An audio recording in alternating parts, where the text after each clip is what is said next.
फिर हमारा एमसी कहता है ऐसा लगता है कि तुम लोग ये फालतू सी ट्रिक को यूज कर रहे हो मुझे रोकने के लिए, लेकिन तुम मुझे बिल्कुल भी रोक नहीं पाओगे। और दो ओल्ड मैन उन दोनों को देख रहे होते हैं और वो दोनों कहने लगते हैं आखिर में क्या देख रहा हूँ। एक टीचर एक स्टूडेंट को चैलेंज कर रहा है, क्या ये सही भी है। फिर हमें टियानिया कॉलेज के मीटिंग रूम की ओर दिखाया जा रहा होता है। उनका प्रिंसिपल कहता है तुम सभी लोग ध्यान से देखो, ध्यान से चैन किन्मो को देखो, ये कैसे फाइट कर रहा है और तुम्हें इसके बारे में कुछ भी पता चलेगा तो जल्दी से इसके बारे में हमें बताना। और वो टीचर कहता है मुझे नहीं लगता कि मैं कुछ गलत कर रहा हूँ। रूल के हिसाब से दो प्लेयर जिनके बीच के लेवल का डिफरेंस 20 हो तो वो आपस में फाइट कर सकते हैं। मैं नहीं जानता तुमने ऐसा क्या किया है जिसके कारण तुम्हें ऐसी पनिशमेंट को फेस करना पड़ रहा है। चैन किन्मो मुझे इस बात के लिए ब्लेम मत करना कि मैंने तुम्हें ज्यादा खतरनाक इंजरी दे दी, तुम इसके लिए अपने आप को ब्लेम करो, क्योंकि हमारा फेंगवान कॉलेज की जो फाउंडेशन है वो 10 साल से बरकरार रही थी, तो इसलिए आज हम किसी को अलाउ नहीं कर सकते कि आज आके वो हमारे फाउंडेशन को तोड़ दे। इतना बोलते के साथ ही उसने अपनी लाइटनिंग स्ट्राइक को एक्टिवेट कर लिया होता है और हमारे एमसी को एक किक मारने वाला होता है, लेकिन हमारे एमसी ने अपने हाथ में वेपन स्विचिंग की हेल्प से ग्लव्स को पहन लिया होता है और बीच में अपना ग्लव्स को ले आता है, जिसकी वजह से वो पीछे हट जाता है और पीछे जाते हुए कहता है इसने जिस वक्त पे मेरे अटैक को रोका है वो पूरी तरह से परफेक्ट है, ना एक सेकंड पहले ना एक सेकंड ज्यादा। ऐसा लगता है कि ये कोई स्टेज 3 का एक्सपर्ट हो जिसने काफी सारी ट्रेनिंग कर रखी है। और हमारा एमसी उड़ते हुए उसकी ओर आता है और एक ईगल किक मारता है, जिसकी वजह से वो दूर जाके नीचे गिर जाता है। बाकी के स्टूडेंट जो उन दोनों को देख रहे होते हैं वो कहने लगते हैं क्या इसने हमारे टीचर को हरा दिया। सच में चैन किन्मो तो बहुत ही ज्यादा औसम है, इसने तो अपने से 4 लेवल वाले ज्यादा पर्सन को हरा दिया। ऐसा लगता है कि टीचर जैंग भी इसके मैच के नहीं है। फिर दूसरा स्टूडेंट कहता है तुम सामने देखो, सामने टीचर जूकिन आ रहा है, टीचर जूकिन का लेवल 24 है, वो जरूर इसको हरा देंगे। अब हमें बहुत ही अच्छी फाइट देखने को मिलने वाली है। तुम टीचर मेरे को चैलेंज कर रहे हो ताकि मैं तुम्हारे सीक्रेट इलम में जाके चैलेंज ना करूं। तुम लोगों को ऐसा नहीं लगता कि तुम कुछ ज्यादा ही सेमलेस बन रहे हो। और वो टीचर कहता है चैन किन्मो तू अपने आप को ज्यादा इनविंसिबल मत समझ, आज यहाँ पर जितने भी टीचर है वह तुझसे तब तक फाइट करते रहेंगे जब तक तू हार ना जाए, और एक वक्त जरूर आएगा जब तेरी स्ट्रेंथ पूरी तरह से कम हो जाएगी, उसके बाद तू हमारे सीक्रेट रिलम को बिल्कुल भी चैलेंज नहीं कर पाएगा और हार मान जाएगा। हमारा एमसी कहता है अगर ऐसे ही है तो भेजते रहो, तुम्हारे पास जितने भी टीचर है तुम सभी को भेजो, आज मैं तुम सभी को एक साथ हरा दूंगा। और इतना बोलते के साथ ही हमारे एमसी ने टिडाल चार्म इफेक्ट को एक्टिवेट कर लिया होता है। हमें इस इफेक्ट के बारे में बताया जाता है ये एक सोल शॉक है जिसकी वजह से तुम अपने अपोनेंट के ऊपर 4 सेकंड के लिए सोल शॉक कर पाओगे और वो बंदा 4 सेकंड के लिए कुछ भी नहीं कर पाएगा और इसका कूल डाउन सिर्फ 2 मिनट का रहेगा। हमें उस टीचर को दिखाया जाता है जो वहाँ पर पूरी तरह से शॉक होता है और हमारा एमसी ने मशीन गन को निकाल लेता है और उसके ऊपर लगातार गोलियों की बारिश करने लगता है, जिसकी वजह से वो टीचर वहीं पे बुरी तरह से हार जाता है। हमें मीटिंग रूम की ओर दिखाया जाता है जहाँ पर टीचर कहने लगता है आखिर किस प्रकार की स्किल है, हमारे टीचर एक ही जगह कैसे खड़े हो गए, हमारे टीचर एक ही जगह कैसे रुक गए। इस सिचुएशन में तो वह उसके ऊपर बिल्कुल भी अटैक नहीं कर पाएंगे और बड़ी आसानी से हार जाएंगे। हमारा एमसी उनकी ओर देखते हुए कहता है जल्दी से भेजो, तुम्हारे पास जितने भी टीचर है उन सभी को भेजो, आज मैं तुम सभी को हरा दूंगा। और फिर वहाँ का स्क्रीन बंद हो जाता है। उसकी ये बात सुनकर तो टीचरों को बहुत ही ज्यादा गुस्सा आने लगता है। वह सभी कहने लगते हैं ये बहुत ही ज्यादा रिडिकुलस है, ये बंदा हमको कमजोर समझ रहा है, हम सभी को एक साथ जाना चाहिए, ये लड़का यंग है, ये हो सकता है कि ये हम सभी को देख के डर जाए। और फिर हमारे एमसी की ओर दिखाया जाता है हमारे एमसी ने उस टीचर के सर के ऊपर अपना पैर रखा होता है और सभी टीचर वहाँ पर आ जाते हैं और बड़े ही खतरनाक लुक से एमसी को देखने लगते हैं। हमारा एमसी कहता है वेल अब जबकि तुम सब यहाँ पर हो तो जल्दी से तुम अपने सभी टीचर को एक एक करके भेजो, मैं एक एक करके तुम्हारे साथ तो फाइट करूंगा।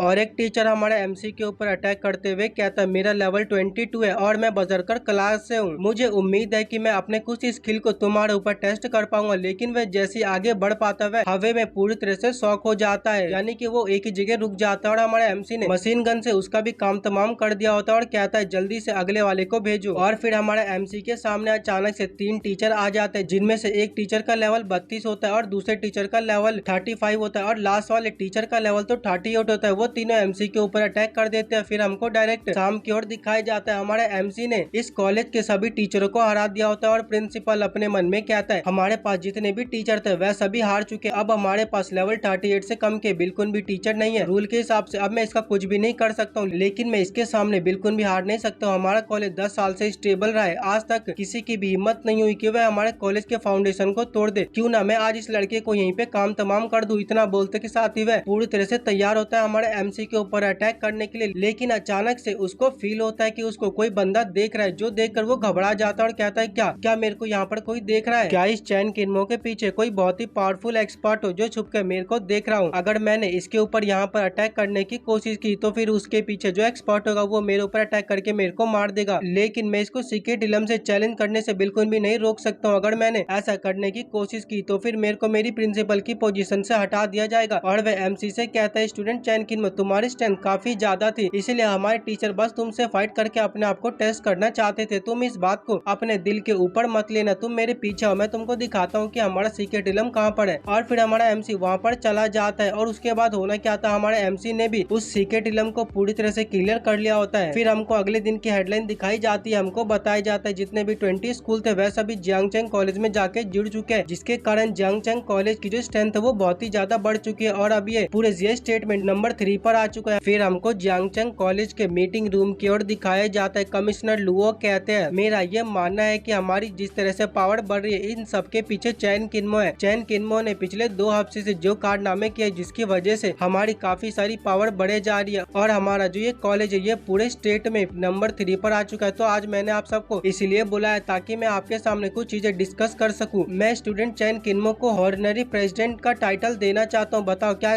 आप में से कोई ऐसा है जो इस बात से डिसएग्री करता है? उसकी बात सुनकर कोई भी टीचर कुछ भी नहीं कहता है। फिर कमिश्नर लुओ कहता है, वेल अब जबकि किसी को भी कोई ऑब्जेक्शन नहीं है तो ठीक है, मैं चैन किन्मो के लिए एक सेरेमनी को होल्ड करता हूँ। और अपने मन में क्या था, आखिर ये लड़का कहाँ चला गया, इसने इतनी सारी मुसीबत को खड़ा किया और अचानक से ये गायब हो गया, पता नहीं ये लड़का अभी क्या कर रहा है। हमें एमसी की ओर दिखाया जाता है जो उस एपोक्लिप्स मेनलैंड के अंदर पहुंच चुका होता है। सिस्टम उसको बताता है, कांग्रेचुलेशन, अब आपका लेवल 20 हो चुका है और ये ट्रांसफॉर्मेशन सिस्टम लेवल 3 पर जा चुका है और आपकी पॉजेसिव स्किल मशीन गन उसका भी लेवल अप हो चुका है और ये भी लेवल 3 पर जा चुका है। वाइड शिप ये भी लेवल 3 पर जा चुका है और साथ ही में रिपल स्लैश ये भी अब लेवल 3 पर जा चुका है और वेपन स्विचिंग स्किल ये भी लेवल 3 पर जा चुका है और क्रिटिकल स्ट्राइक ये भी लेवल 3 पर जा चुका है। इन शॉर्ट आप समझ सकते हो कि हमारा एमसी के जितने भी स्किल थे उन सभी का लेवल अप हो के वह सभी लेवल 3 पर जा चुके हैं। हमारा एमसी कहता है मशीन गन की एक्टिवेशन 5% से बढ़ चुकी है और साथ ही में इसमें 5 बुलेट ज्यादा जुड़ चुके हैं जिसकी वजह से मैं 50% और भी ज्यादा डैमेज दे पाऊंगा और साथ ही में ट्रिपल स्लैश में अब मैं 4 सेकंड के लिए इनविंसिबल बन जाऊंगा और मेरे पास जो पॉजेसिव स्किल के 4 स्लॉट बचे हुए थे अब वो 6 हो चुके हैं। अब मेरे को 2 और पॉजेसिव स्किल को चुनना पड़ेगा और मेरे को बड़ी ध्यान से उन दोनों को चुनना पड़ेगा। मैंने जियांगचेंग सिटी में जितने भी 20 स्कूल से उन सभी से मटेरियल को ले लिया और अब जबकि मेरे पास सभी मटेरियल आ चुके हैं मैं जा रहा हूँ इस एरा का सबसे स्ट्रॉन्गेस्ट वेपन बनाने के लिए। इतना बोलते के साथ ही वह एक फोर्जिंग शॉप पे चला जाता है और कहता है, ओल्ड मैन मैं यहाँ पर फोर्जिंग सीखने आया हूँ, क्या तुम मुझे फोर्जिंग सिखा सकते हो? वो ओल्ड मैन कहता है, लर्निंग फीस 50 गोल्ड है और एक्सपीरियंस के साथ सीखना है तो उसके लिए तुम्हें 100 गोल्ड देने पड़ेंगे, लेकिन अगर तुम्हारे पास पैसा नहीं है तो फिर तुम यहाँ से जा सकते हो, मेरा समय बिल्कुल भी वेस्ट मत करो। फिर हमारा एमसी कहता है, लेकिन बाकी जगह तो फोर्जिंग करने के सिर्फ 20 गोल्ड लगता है तो फिर तुम इतना ज्यादा चार्ज क्यों कर रहे हो? और अपने मन में कहता है, इस ओल्ड मैन को देख के ऐसा नहीं लगता कि ये बहुत ही ज्यादा लालची हो, मेरे हिसाब से अपने पैसों को यूज करके अपनी फोर्जिंग के एक्सपीरियंस को बढ़ाना चाहता हो सकता है कि ये कोई एक्सपर्ट हो जो फोर्जिंग से बहुत ही ज्यादा ऑब्सेस्ड हो। और वो ओल्ड मैन कहता है, क्या ये तुमको एक्सपेंसिव लग रहा है? लेकिन हमारे यहाँ यही प्राइस है, तुम अपने बारे में सोचो, तुमने इन सालों में कितनी मेहनत की होगी मॉन्स्टर को हराने में और इन सबसे तुम्हें कितना सारा पैसा मिला होगा। हमारा एमसी कहता है, चलो छोड़ो इस बारे में भूल जाओ, ये कितनी बेकार बात है कि मेरे पास बहुत कम पैसे है, शायद मेरे हाथ में जो ब्लू प्रिंट है पता नहीं उसका वेपन कब बन के आएगा। और हमारा एमसी उस ब्लू प्रिंट के थोड़े से हिस्से को उस ओल्ड मैन को दिखाता है। वो ओल्ड मैन हैरानी के साथ अपने मन में कहता है, क्या ये ब्लूप्रिंट ये तो बिल्कुल भी सिंपल नहीं है और वह हमारे एमसी के पीछे आने लगता है। हमारा एमसी कहता है, तो फाइनली ये जाल में फंस गया और वह हमारा एमसी को रोकते हुए कहता है, यंग मैन जरा तुम मेरे को इस ब्लूप्रिंट को दिखा सकते हो? हमारा एमसी कहता है, हाँ मैं दिखा तो सकता हूँ, लेकिन उसके लिए लर्निंग फीस का क्या, तुम्हारा उसके बारे में क्या ख्याल है? और वह मैप को यहाँ वहाँ हिलाए जा रहा होता है और वो ओल्ड मैन कहता है, क्या फीस, तुम उसके बारे में भूल जाओ, सामने फोर्जिंग की बुक रखी, तुम जाके पढ़ सकते हो, तुम्हें जो भी परेशानी होगी तुम उसके बारे में मुझसे पूछ लेना। और हमारा एमसी उसको वो मैप दे देता है। सिस्टम उसको बताता है कि अभी आपकी फोर्जिंग की स्किल का लेवल बहुत ही ज्यादा लो है, अगर आपको उसको इंटरमीडिएट लेवल तक लेके जाना है तो फिर आपको 1000 पॉइंट लगेंगे, आपको इसके लिए बहुत ही ज्यादा हार्डवर्क करना है। ओल्ड मैन ब्लूप्रिंट को पढ़ते हुए कहता है, ये ब्लूप्रिंट ये तो पूरी तरह से अलग है, मैं काफी सालों से फोर्जिंग कर रहा हूँ लेकिन मैंने आज तक कभी भी ऐसे ब्लूप्रिंट को नहीं देखा है, ये वेपन पूरी तरह से एक्सेप्शनल होने वाला है। हमारा एमसी अपने मन में कहता है, इस वेपन के ब्लूप्रिंट को मैंने अपनी प्रीवियस लाइफ में बनाया था, इसको बनाने के लिए इसमें काफी सारे मास्टरों की हेल्प लेनी पड़ी थी। ये कोई नॉर्मल वेपन नहीं है बल्कि ये एक ऐसा वेपन है जो अपने फॉर्म को चेंज कर सकता है। इस वेपन को कोई भी पर्सन ऐसे ही नहीं समझ सकता है। और वह उस ओल्ड मैन से कहता है, अब जबकि तुम इसको नहीं समझ पा रहे हो तो फिर तुम ये मेरे को दे दो, मैं जा रहा हूँ किसी और के पास इस ब्लूप्रिंट को लेकर। एमसी की ये बात सुन सुनकर वो बंदा एमसी के सामने हाथ जोड़ते हुए कहता है, नहीं प्लीज तुम मेरे को इसमें पार्टिसिपेट कर लो। हालांकि मैं इस वेपन को पूरी तरह से नहीं समझा हूँ, लेकिन मैं इसके पीछे के प्रिंसिपल को समझ चुका हूँ। अगर तुम इस वेपन को बनाने में मुझे भी पार्टिसिपेट करोगे तो फिर मेरी तरफ से सभी चीज फ्री होने वाली है। प्लीज तुम मेरे को बस इसमें पार्टिसिपेट करने दो। फिर एमसी कहता है, लेकिन मेरे पास जो मटेरियल है वो बहुत ही ज्यादा रेयर है। अगर मैंने बनाने में फेल हो गया तो फिर मेरे को फिर से इन सभी मटेरियल को कलेक्ट करना पड़ेगा। क्यों ना तुम एक काम करो, मेरे पास 4 ब्लूप्रिंट है, अभी के लिए तुम इन वेपन को बनाओ मेरे लिए फ्री में, और मैं फोर्जिंग स्किल को भी टेस्ट कर लूंगा। तो बताओ तुम्हारा इसके बारे में क्या ख्याल है। और फिर जो ओल्ड मैन होता है वो हाँ बोल देता है। हमको 3 घंटे बाद दिखाया जाता है उस ओल्ड मैन ने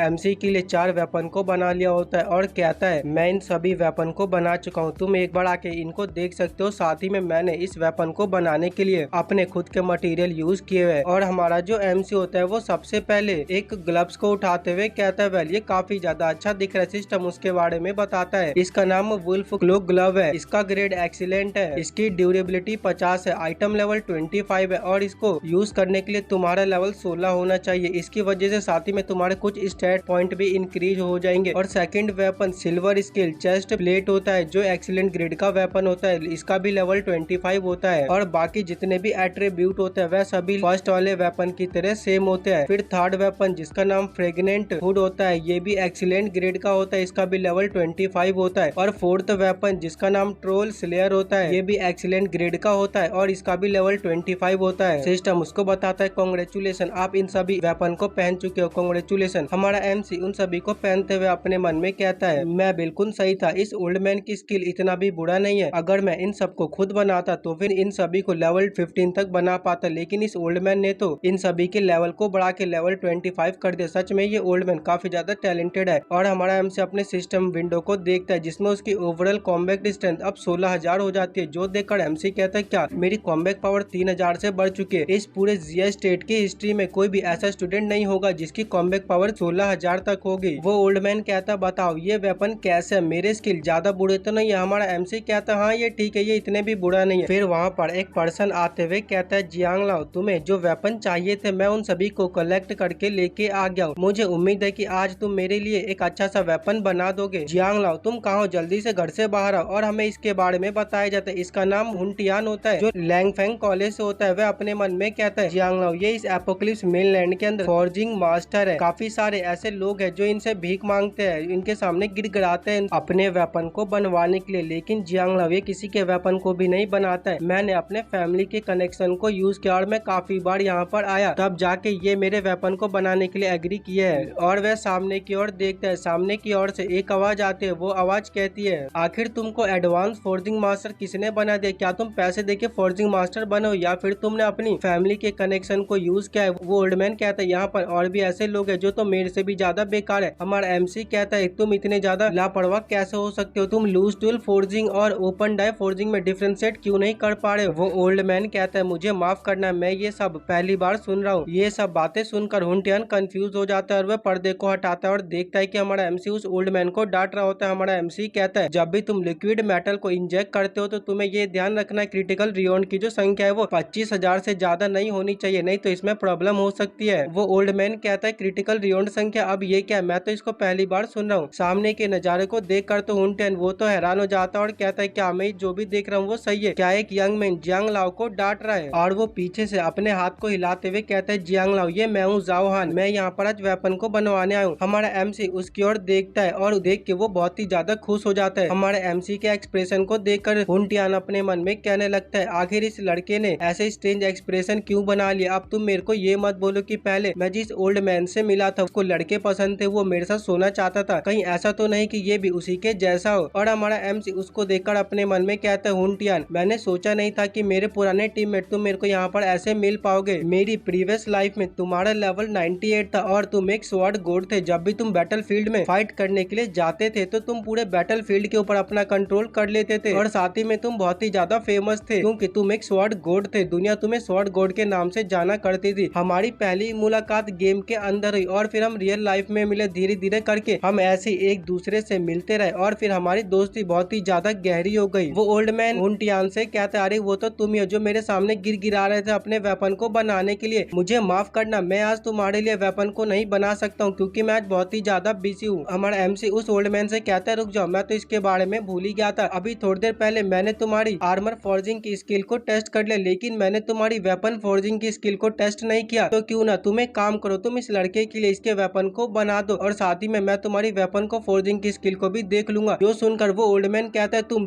तो मेरे को बुली कर रहे हो, और अपने मन में कहता है ये लड़का बहुत ही ज्यादा स्किल्ड है, ये पहले ही मुझसे आगे जा चुका है। अगर मैं पीछे हट जाता हूँ तो फिर मेरे को दोबारा ऐसी अपॉर्चुनिटी नहीं मिल पाएगी, चाहे कुछ भी हो जाए। मेरे को इस वेपन को बनाने में पार्टिसिपेट करना है। और फिर वो निराश होते हुए कहता है जब तक तुम मुझे उस डिवाइन वेपन को बनाने में अपने साथ रखोगे तब तक मैं तुम्हारी सभी बातों को मानूंगा। हमारा एम उसकी बात सुनकर खुश हो जाता है और फिर वह हुनटियान के वेपन को बनाने लगता है। हमको थोड़ी देर बाद दिखाया जाता है उसने उस वेपन को बना लिया होता है, जो देखकर हुनटियान कहता है जैसा कि मैंने तुमसे एक्सपेक्ट किया था, ये तो लेवल 24 का वेपन है और ये एक एपिक ग्रेड का है। इस पूरे कंट्री में ऐसे बहुत ही कम लोग होंगे जो इस जैसे वेपन को बना पाएंगे। सच में तुम तो बहुत ही ज्यादा अच्छे हो। वो ओल्ड मैन कहता है कोई बात नहीं, तुम मेरी ज्यादा तारीफ मत करो। और फिर हुनटियान उस वेपन से यहाँ अटैक करते हुए कहते हैं इस वेपन की DPS 100 पॉइंट से बढ़ चुकी है और साथ ही में इसकी अटैकिंग स्पीड 2.1 से बढ़ चुकी है। लेकिन उसको अचानक से कुछ फील होता है और वो अपने मन में कहने लगता है एक मिनट रुको, आखिर इस लड़के ने मेरी हेल्प क्यों थी, कहीं इसको मेरी बॉडी तो नहीं चाहिए। वेल अब जबकि इसने मेरी हेल्प की है तो फिर मैं बाद में इसको अपनी बॉडी दे सकता हूँ। और हमारा MC कहता है अब जबकि सारी चीजें रेडी हो चुकी है तो हमको वेपन को बनाना शुरू कर देना चाहिए। वो ओल्ड मैन कहता है ठीक है, तुम सब बाकी की चीजें मेरे ऊपर छोड़ सकते हो। और फिर हमको डायरेक्ट रात की ओर दिखाया जाता है। वो वेपन कंप्लीट हो जाता है और उस वेपन के अंदर से गोल्डन कलर की एनर्जी रिलीज हो रही होती है। वो ओल्ड मैन कहता है जैसे ये वेपन कंप्लीट हो गया वैसे ही इस वेपन के अंदर से गोल्डन कलर की एनर्जी रिलीज हो गई और साथ ही में ये वेपन अभी सिर्फ स्टेज 1 पर है, यानी कि ये फ्यूचर में और भी ज्यादा लेवल अप कर सकता है। हमें इस वेपन के बारे में बताया जाता है इसका नाम फ्लोइंग लाइट 1000 ब्लेड अम्ब्रेला होता है, जो सिर्फ स्टेज 1 पर होता है। इसका ग्रेड स्पेशल होता है और इसका बेज डैमेज 150 होता है। अटैकिंग स्पीड 1.8 होती है। इससे 8 पॉइंट स्ट्रेंथ, इंटेलिजेंस, एजिलिटी और फिजिक्स में 8 पॉइंट बढ़ जाएंगे। इसकी ड्यूरेबिलिटी इनफाइनाइट होती है और इस वेपन का लेवल अननोन होता है। इस वेपन की खासियत होती है कि एम से इस वेपन को 4 वेपन में ट्रांसफॉर्म कर सकते हैं, जैसे कि मशीन गन, स्वॉर्ड, स्पेयर और स्टाफ। हमारा एम से उस वेपन को उठाते हुए अपने मन में कहते हैं इस वेपन का डैमेज है वो प्रीवियस लाइफ से 25% ज्यादा बढ़ चुका है। आखिर कौन सोच सकता है कि एक स्टूडेंट जिसका लेवल सिर्फ 20 हो उसके पास एक ऐसा वेपन होगा जिसका सिर्फ बेस डैमेज ही 150 होगा। और वो कहता है जल्दी से मशीन गन में ट्रांसफॉर्म हो जा। उसके इतना बोलते के साथ ही वो वेपन मशीन गन में ट्रांसफॉर्म हो जाता है, जो देखकर वो ओल्ड मैन कहता है मैं अब बहुत ही ज्यादा खुश हूँ कि मैंने इस वेपन को बनाने में पार्टिसिपेट किया है। इस वेपन का डिजाइन बहुत ही ज्यादा यूनिक है, ये एक मास्टर पीस है, जैसे डैनियल पार्क एक मास्टर पीस है। और हुनटियान कहता है क्या ये एक लेजेंडरी ग्रेड का वेपन है, ये तो फ्रीली अपने साइज को चेंज कर सकता है। सच में ये वेपन तो बहुत ही ज्यादा पावरफुल है। और हमारा MC कहता है जल्दी से स्पेयर में बदल जाओ। फिर वो जो वेपन होता है वो स्पेयर में बदल जाता है। सिस्टम उसको बताता है कांग्रेचुलेशन, आपने सक्सेसफुली इस वेपन के साथ सोल बॉन्ड को जोड़ लिया है। अगर आप एपोक्लिप्स वर्ल्ड के अंदर मारे जाते हो तो फिर ये वेपन आपके साथ ड्रॉप नहीं होगा, जैसे कि बाकी वेपन होते हैं आपके मरने के बाद वो वेपन ड्रॉप हो जाते हैं, लेकिन ये वेपन बिल्कुल भी ड्रॉप नहीं होने वाले। अभी ये वेपन अनशार्प्ड है, जिसके कारण इसके सभी एट्रीब्यूट को 50% से कम कर दिया गया है। अगर आपको इसको शार्प्ड बनाना है तो फिर आपको इस वेपन से किसी बॉस मॉन्स्टर को मारना पड़ेगा, उसी के बाद ही आप इस वेपन को एक्टिवेट कर पाओगे। और एक बात ध्यान रखना, वो जो बॉस मॉन्स्टर है उसका लेवल 25 होना चाहिए। फिर हमारे MC की ओर दिखाई जाता है जो एक लेवल 26 वाले सीक्रेट इलम की ओर आ जाता है और वहाँ पर काफी सारे प्लेयर होते हैं जो बात कर रहे होते हैं। उनमें से एक बंदा कहता है काफी सारी ऐसी पार्टी है जो लेवल 27 वाले प्लेयर को रिक्रूट करे और लेवल 25 वाले हीलर को, जिसकी वजह से वह बड़ी आसानी से अपने मिशन को कंप्लीट कर सकते हैं। एक बंदा कहता है बेबी मेरा लेवल 22 है, क्या तुम मेरे साथ आना चाहोगी? मेरे को कोई भी इक्विपमेंट नहीं चाहिए, बस मेरे को एक्सपीरियंस पॉइंट चाहिए जिसकी वजह से मैं अपने एक्सपीरियंस को बढ़ा सकूं। फिर हमको MC को दिखाया जाता है जो वहाँ पर हुडी पहन के आ जाता है और अपने मन में कहता है मैं यहाँ पर 10 मिनट पहले आ गया, मुझे ऐसा लगता है कि वो मेरी प्रीवियस लाइफ जैसा है, बिल्कुल समय पर आने वाला। कल से मैं काफी सारे काम किए जा रहा था जिसकी वजह से बाकी के जो 2 स्लॉट बचे थे उसके बारे में मैं भूल ही गया था। तो चलो बैटल में जाने से पहले मैं अपने इन दोनों स्लॉट को भर देता हूँ। इतना बोलते के साथ ही उसने अपने सिस्टम पे एक वॉइड स्पेयर नाम की स्किल होती है, उसको ट्रांसफॉर्म करने के ऊपर क्लिक करता है। हमें इसके बारे में बताया जाता है वॉइड स्पेयर अटैक, ये एक ऐसा अटैक है जो एनिमी के ऊपर डायरेक्ट जाके डार्क एलिमेंट का अटैक करता है और इसके अटैक करने की स्पीड 0.5 सेकंड है, इसकी कास्टिंग स्पीड 3 सेकंड है और इसका कूलडाउन समय 15 मिनट है। वॉइड स्पेयर हालांकि बहुत ही ज्यादा पावरफुल, लेकिन ये फ्लाइंग में काफी ज्यादा स्लो है। सिस्टम उसको कहता है कांग्रेचुलेशन होस्ट, आपने सक्सेस सक्सेसफुली वॉइड स्पेयर को पॉजेसिव में ट्रांसफॉर्म कर दिया है, जिसके कारण 15% चांस होगा कि वॉइड स्पेयर डायरेक्ट जाके एनिमी के ऊपर हिट होगा और अटैकिंग स्पीड है वो 0.3 सेकेंड हो चुकी है। तो गाइस इसी के साथ यह एपिसोड होता है खत्म। और अगर आप लोग चाहते हो कि मैं नेक्स्ट एपिसोड जल्दी अपलोड कर दूं तो जल्दी से इस वीडियो को लाइक एंड हाई पॉइंट दे दीजिए, क्योंकि ये बात आप भी जानते हैं जितने ज्यादा इस वीडियो के ऊपर व्यू आएंगे उतना ही मेरा मन करेगा वीडियो को रिकॉर्ड करने का।